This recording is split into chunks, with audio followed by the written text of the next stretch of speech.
Well, she's here, she's a ton of fun, and she's absolutely busted. The Sister of the Thorn. Let's talk about her. Her passive ability, a Cluster of Radiance. Cerulean is granted a Radiance, a free use of her career skill every 60 seconds. So you have your normal ult, right? And then every 60 seconds after you use your normal ult, you get an opportunity to use this second ult. So it's not like something that just happens every 60 seconds. You have to use it only after you use your normal ult, if that makes any sense. Her career skill, Thorn Wake. Cerulean conjures a thorn wall that hinders enemy movement. The thorn wall lasts for 6 seconds. Useful and awesome. Murder of Spites. Cerulean deals up to 50% more damage to wounded targets depending on their remaining health. So that's pretty cool. Sustenance of Leechlings. Whenever another party member receives temporary health while at full health, Cerulean gains temp health instead. So that's really awesome. Keeps her alive. It's very good. An Attendance of Municipants. All healing received by the party is increased by 25%. This works for both green health and temp health and is like a zealot's best friend. The weapon today, I'm going to be using the sword and dagger because it's just amazing for all elf classes. For today, we're going to be going with killing blows for temp health. This just because I think it's a little bit of a better option than crits and headshots. It's a little easier just to get kills and you get more when you kill like an elite or something. On the second line, each is bounty gaining health grants 5% power for 8 seconds, stacks up to 3 times, so a max of 15% power. Pretty easy to get. 8 seconds is a long time. All you gotta do is get some health, which your teammates will be giving you and which you will be getting yourself. Pretty useful. For the level 15 line, I am partial to Smiter. I think it's really good. I think it's better than Mainstay personally. Mainstay only does more damage than Smiter on the third hit, and by then most enemies are dead, especially in a really super strong class like this, so you might as well take more damage on the first hit. This also lets you do more damage to monsters than Mainstay. It's just better all around. You can take enhanced power for the Javelin, which we're going to be talking about later on, but I think Smiter has more utility in this sense. And the only choice on level 20 line right now is Radiant Inheritance.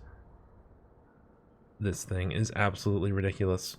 Consuming Radiance grants Cerulean vastly increased combat potency for 15 seconds. Now you might read this talent and be like, Fat Shark, what the hell? What the hell is combat potency? What does that mean? Well, let me tell you what this talent does. This talent increases her movement speed by 30%, her attack speed by 20%, her power level by 50%, her crit chance by 20%, and her crit power by 40% for 15 seconds.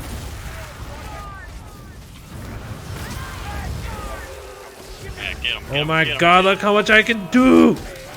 That's so stupid! Oh my god! I killed him! This only happens after you use the second ult, that ult I was talking about.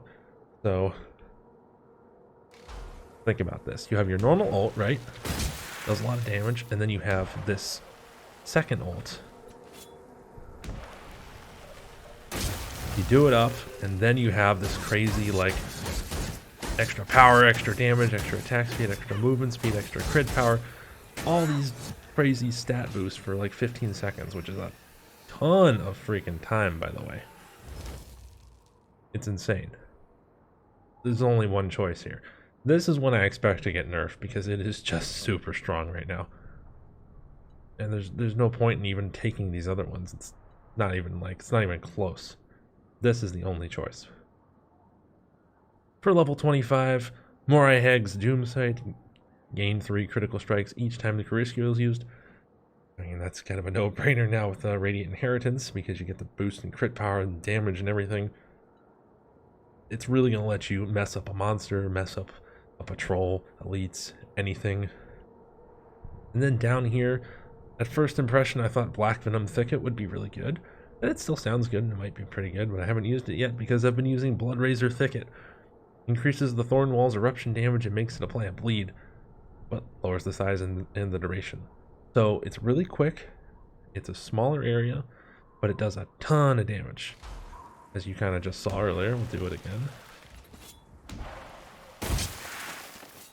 and that's quite a bit of bleed damage.